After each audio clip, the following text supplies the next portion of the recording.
7 बज चुके हैं। घंटी बजाओ के साथ हाजिर में रुबाना इसार खान। घंटी बजानी है आपको आज गिद्धों की। कौन है वो गिद्ध, ये जान लीजिए।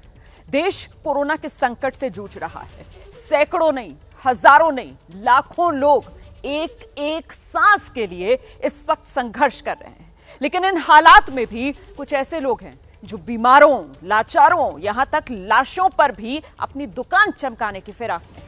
लोगों की लाचारगी का फायदा उठाना चाहते हैं, शवों पर अपनी मुनाफाखोरी को हासिल करना चाहते हैं। ऐसे ही गिद्धों के खिलाफ आपको घंटी बजानी है, क्योंकि लानत है ऐसे गिद्धों पर।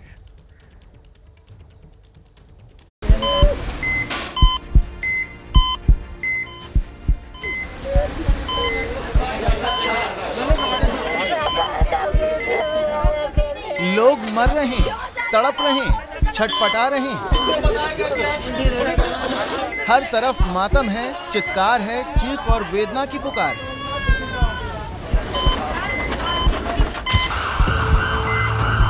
हिंदुस्तान की पूरी मानव जाति हिली हुई है। कह सकते हैं कि अंदर ही अंदर से डरी हुई है। मंत्रियों के लिए बैठ रख रहे हैं, हमारी माँ के लिए भी रख लो। अपने माँ बचा रहे, हमारी बात तो बचा लो।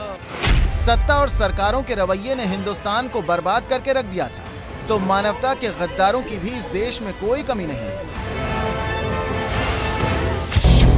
देश की राजधानी तक में अस्पताल का अभाव है, लोग दम तोड़ रहे हैं। लेकिन इस दौरान कुछ ऐसे क्रूर, कायर और मक्कार भी हैं जो इस आपदा में भी धिक्कारिता के अवसर तलाश रहे हैं।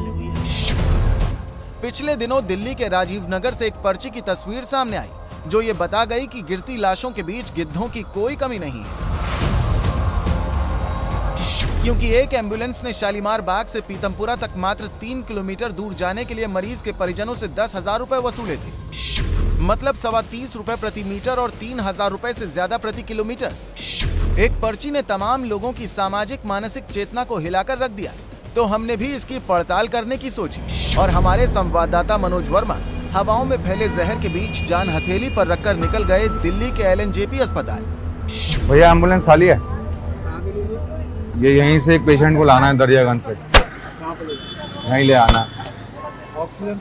ऑक्सीजन चाहिए होगा। ऑक्सीजन नहीं है, बिना ऑक्सीजन के। अंदर से पेशेंट लेके आना है LNJP। ऑक्सीजन अभी ऐसा लग नहीं रहा, लेकिन बस शिफ्ट करना है। भाई अगर ऑक्सीजन चाहिए, हमारे पास ऑक्सीजन है नहीं। अच्छा ठीक है। और यहाँ टाइम लगेगा। बेड पक्का हो गया? नहीं, बेड नहीं है ना। पहले बेड की पता करो ना, क्या खाते रहोगे? अच्छा, बेड नहीं है, बेड नहीं मिल रहा। पता करो पहले, अब तो अपना चार्ज ले लेंगे। कितना पैसा लगेगा? बेड की पता करो। ठीक है, बेड अगर मिल जाता वो तो मैं फोन करवा रहा हूँ, हो ही जाएगा बेड का। तो तभी तो मैं समझ गया, मैं करवा रहा हूँ, फोन हो जाएगा। तभी तो मैं बात करने आ गया ना। कितने पैसे लगेंगे?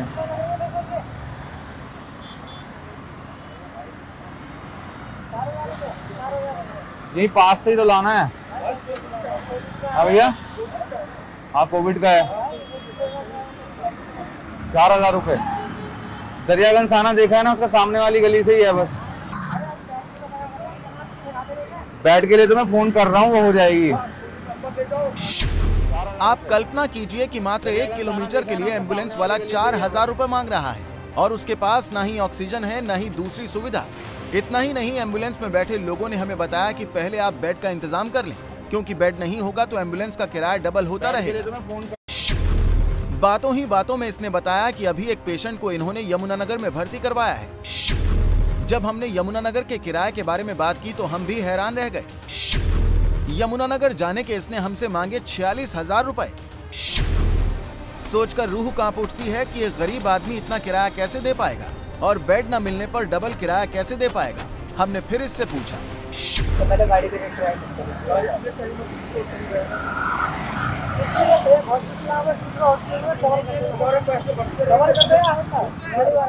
डबल हो जाएंगे एम्बुलेंस के पैसे। हाँ,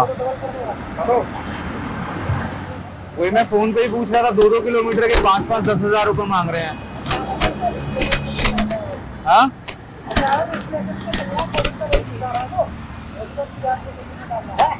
अगर यहाँ नहीं मिला तो आप जहाँ बता रहे हैं जैसे यमुना। भैया पता है क्या, यमुनानगर, बुलढाना, जालंधर, जहानाबाद, एक बार पहले आप अपने बंदे को वहाँ भेजिए। अच्छा, वहाँ भेजें पहले? वहाँ भेजिए, भेजने के बाद वो अपना बैट कंफर्म कर लें, वो वहीं रुके, उसके बाद में आप लोग यहाँ से गाड़ी लेके तुरंत ही निकल जाए। तो यहाँ से कितना पैसा लगेगा अगर यमुनानगर में हो जाता है तो? यमुनानगर भैया अगर यहाँ नहीं मिलता? हाँ पैसा भाई, पैसे यमुनानगर के लिए वो बता देंगे आप जितने में हम कल गए थे उसको बता देंगे। अरे वो घर एक बार बता तो दूँ ना फिर घर पे। 46,000 यमुनानगर के? अच्छा, अभी लेके आए हैं इधर? अच्छा, यमुनानगर छोड़ के आए हैं, ठीक है। दिल्ली से हरियाणा के यमुनानगर की दूरी मात्र 186 किलोमीटर है, लेकिन ये एम्बुलेंस वाले 46,000 रुपए मांग रहे हैं। ऐसे में ये क्रूरता नहीं तो और क्या है, जबकि पिछले साल ही सुप्रीम कोर्ट में प्राइवेट एम्बुलेंस की मनमानी को लेकर सुनवाई हुई थी। सुप्रीम कोर्ट ने आदेश दिया था कि ये राज्य सरकारें सुनिश्चित करें कि प्राइवेट एम्बुलेंस ज्यादा वसूली न करें। अदालत ने कहा था कि एम्बुलेंस सर्विस के लिए राज्य सरकारें उचित रेट तय करें, लेकिन उसके बाद भी कोई भी सरकार ऐसा नहीं कर पाई। नतीजा आज हम सबके सामने है, क्योंकि एम्बुलेंस को लेकर हमारी पड़ताल जारी थी। हमारा मकसद ये जानने का था कि आखिर इतना किराया क्यों वसूला जा रहा है, लेकिन जैसे जैसे हमारी पड़ताल जारी थी, वैसे वैसे ये बात भी साफ होती जा रही थी कि दिल्ली में अगर आप बीमार पड़ जाएं या आपको ऑक्सीजन की जरूरत हो तो एम्बुलेंस में आपको ऑक्सीजन नहीं मिलेगी। अब हम पहुंचे राम मनोहर लोहिया अस्पताल। यहाँ पर एम्बुलेंस वाले से बातचीत में हमने उसे बताया कि हमें करोल बाग से अपने पेशेंट को राम मनोहर लोहिया अस्पताल में भर्ती करवाना है। उसने हमसे किराया मांगा 4,500 रुपए। ऑक्सीजन इसके पास भी नहीं थी, और जब हमने पूछा कि अगर कोविड-19 पेशेंट ना हो तब कितना किराया, उसने कहा 1,000 रुपए। हेलो भैया, गाड़ी के पास खड़ा हूँ आपकी, किधर हैं आप? ये करोल बाग से लाना है एक पेशेंट को। यहीं RML लेकर आना है। ऑक्सीजन नहीं चाहिए। नहीं, कोविड है। कितने पैसे लगेंगे? हाँ हाँ, ऑक्सीजन की जरूरत नहीं है अभी एज सच। कितने? 4500 रुपए। कोविड पेशेंट है सर। हाँ नहीं, कोविड पेशेंट है, लेकिन करोल बाग तो कोई दूर नहीं है ना भैया। भाई साहब दूर की बात है सर, कोविड का फिलहाल यही है। अच्छा अच्छा, लेकिन बहुत ज्यादा ही बता रहे हैं आप तो।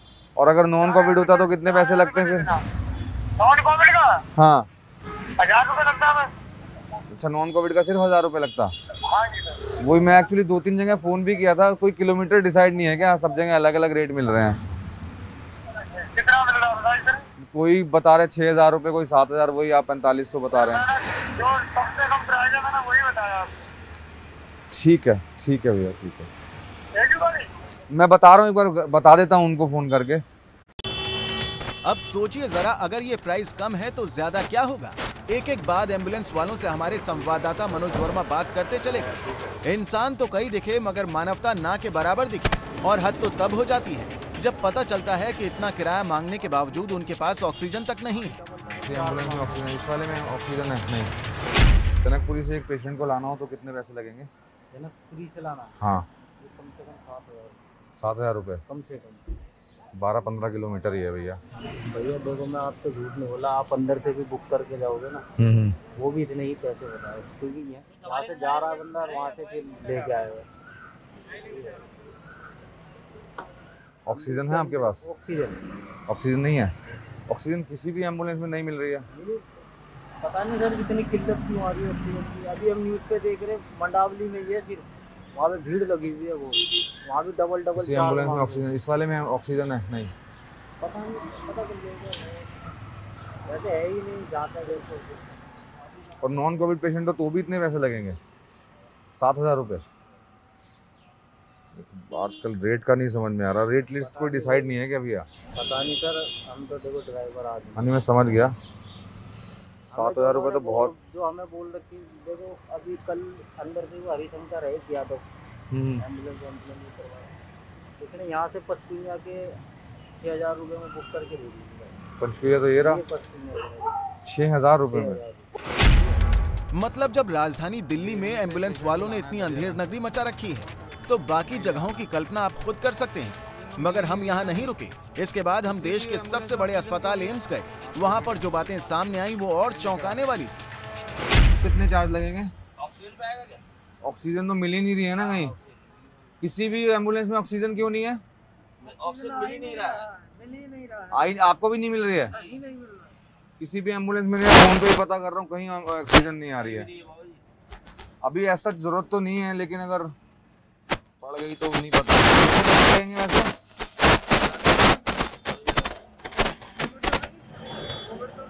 हाँ, कोविड ही है। जितनी भी एम्बुलेंस को फोन कर रहा हूँ ऑक्सीजन के लिए, सब मना कर दे रहे हैं। ऑक्सीजन आ नहीं रहा है भाई साहब। आज साइड में एक हफ्ता हुआ जा रहा है। एक हफ्ते से किसी एम्बुलेंस में ऑक्सीजन नहीं है? एम्बुलेंस में भी नहीं है और हो सके 2-4 सालों में भी कम पड़ गई है। अच्छा, ले आएंगे भाई साहब जरूर। हाँ अभी चलना है। मैं बता दूंगा, वो नंबर दे दीजिए। कितना पैसा लगेगा बता दीजिए। 4000 रुपए। सरोजनी नगर तो यही है। समझ गया। मतलब अगर पेशेंट को कोरोना है तो उससे 4 गुना ज्यादा पैसा वसूला जाएगा, लेकिन अगर नहीं है तो 1000 में काम हो जाएगा। अब बताइए कि एम्बुलेंस के 2 अलग अलग दाम क्यों हैं? इस पूरी पड़ताल से कई बातें सामने आई। पहली ये कि एम्बुलेंस वालों तक के पास ऑक्सीजन नहीं है। दूसरी ये कि कोविड और नॉन कोविड मरीजों के लिए अलग अलग किराया है। तीसरी और सबसे क्रूर बात यह है कि एम्बुलेंस वाले लोगों की मजबूरी का फायदा उठाकर उनका खून चूसने का काम कर रहे हैं। वक्त की मांग यही है कि इन गिद्धों पर सख्त से सख्त कार्यवाही की जाए ताकि इनका दिमाग ठिकाने पर आ सके। दिल्ली से संवाददाता मनोज वर्मा की साहसी रिपोर्ट। लोगों की जान से खेलने वाले एक गिरोह का दिल्ली पुलिस ने भंडाफोड़ किया है। दरअसल दिल्ली पुलिस की क्राइम ब्रांच ने नकली रेमडेसिविर इंजेक्शन बनाने वाली फैक्ट्री का पर्दाफाश किया। आदित्य गौतम नाम का एक शख्स जो ये नकली दवा बनाने वाली फैक्ट्री चला रहा था, पुलिस ने 7 लोगों को गिरफ्तार किया है। जानकारी ये सामने निकल कर आई है कि ये लोग अभी तक करीब 2000 के आसपास नकली रेमडेसिविर के इंजेक्शन बेच चुके थे। एक इंजेक्शन की ये लोग 25,000 से लेकर 40,000 रुपए तक की कीमत वसूलते थे। और पुलिस ने जब यहां पर छापा मारा तो यहां पर करीब 198 नकली रेमडेसिविर के इंजेक्शन बरामद हुए, कई खाली शीशियां बरामद हुई हैं, कंप्यूटर भी पुलिस ने एक जब्त किया है इसी नकली फैक्ट्री से। हमें क्राइम ब्रांच में इंफॉर्मेशन मिली थी कि बहुत ही हैवी प्राइस के साथ रेमडेसिविर मार्केट में बेची जा रही है। तो हमने इनिशियली काम शुरू किया था ब्लैक मार्केटिंग को लेके। 23 तारीख को 2 लोग अरेस्ट हुए, शोएब खान और मोहन झा।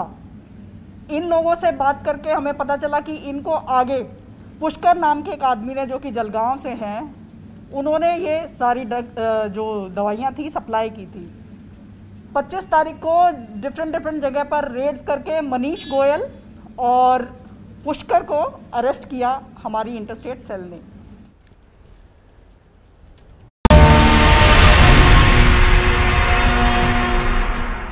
एबीपी न्यूज़ आपको रखे आगे।